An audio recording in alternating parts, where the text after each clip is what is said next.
interested, who are committed to improving the livelihood of the African people. So how much we can do?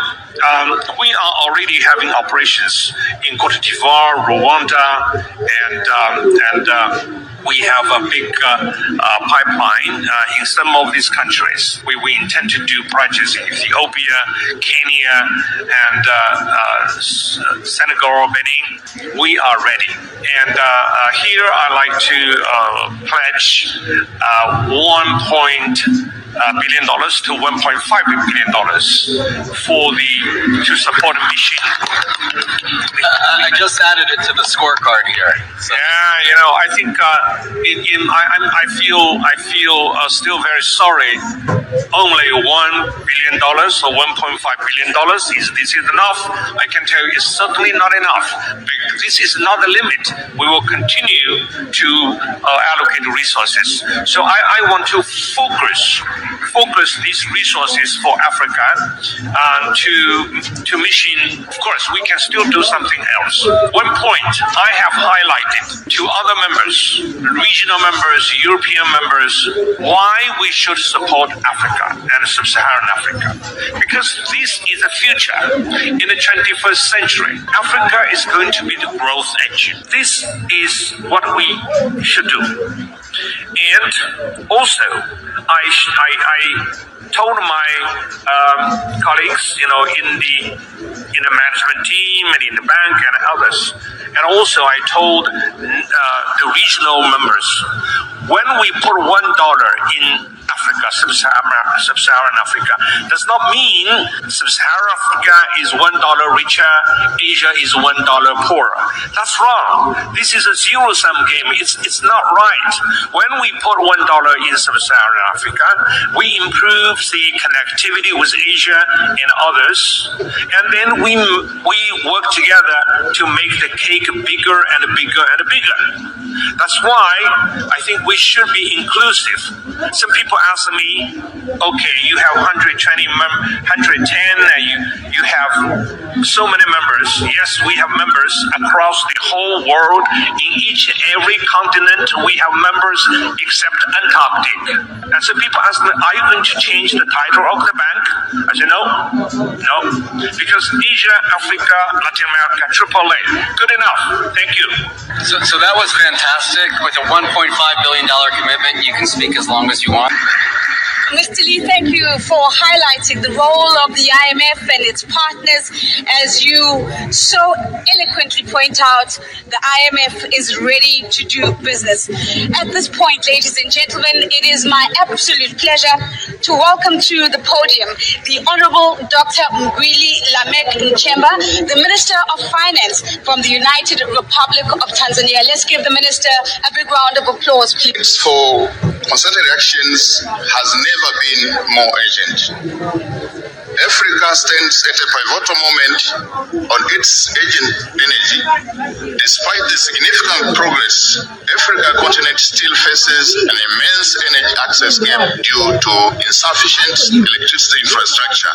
Achieving universal energy access, it is not just an aspiration, it is a necessity for sustainable development, economic growth, and improved quality of life for our citizens. Ladies and gentlemen, energy is not merely a utility.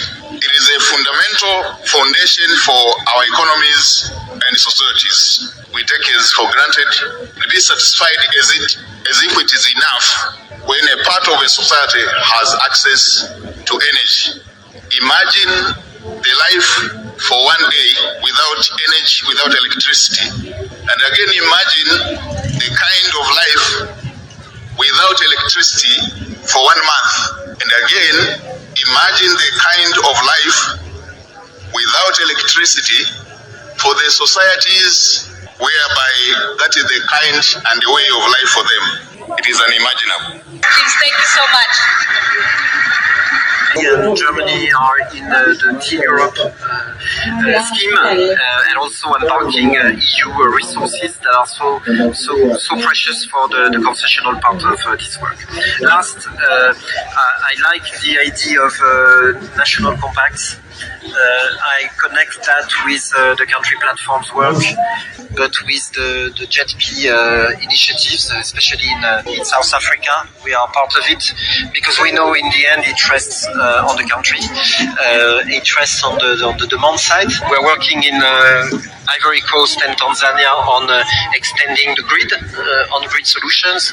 We are working in DRC, in the Cabinda region, about innovative off-grid solutions. So that will be the combination of all these projects that will make a difference. Of course, following, and that's also the minister just said it, what we are working with the government of Tanzania, with the best possible trajectories, transition trajectories to reach our common goals. Thank you.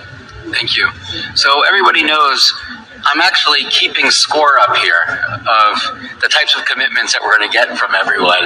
I know that Remy maybe is not able to announce a specific number today, but we're going to be watching closely over the next day to see what the contribution is, and I think it's going to be a big one, and we're all going to be very happy with that.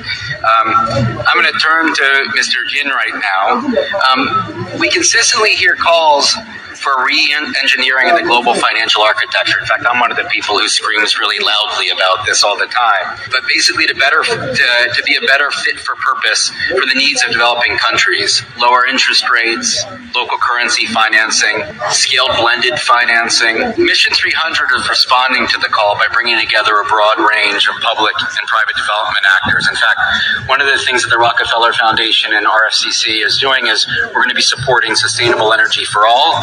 What do you see AIIB's role in this construct, and what can we expect from the bank in terms of working with others and delivery over the next 1 to 3 years? Thank you very much. Our Asian Infrastructure Investment Bank, AIIB, certainly is less well known in this part of the world than World Bank Group, African Development Bank, Islamic Development Bank. But we actually are now having almost half of the sub-Saharan African countries which are our members, from 57 founding members all the way to 110. And a couple of sub-Saharan African countries are now on their way to be members. So Africa, particularly sub-Saharan Africa, is very much relevant to us, or we are very much relevant to you. We're fully supportive of Mission 300. When you look at the data, for instance, over the last 2 decades, out of the $2.8 billion of renewable energy investment, sub-Saharan Africa, only receives 2%. And 300 million people without access to electricity is not to be tolerated. This must be changed. So we are working very much, we are very much committed to be working with other multilateral development banks. We work as a system, MDBs work as a system. My friend, President Senior, we've been consulting each other for many times, and I also talked to Ajay Vengat, the World Bank's head, and all the others. We should really work together to mobilize resources. $90 billion is not a small number. Is not a small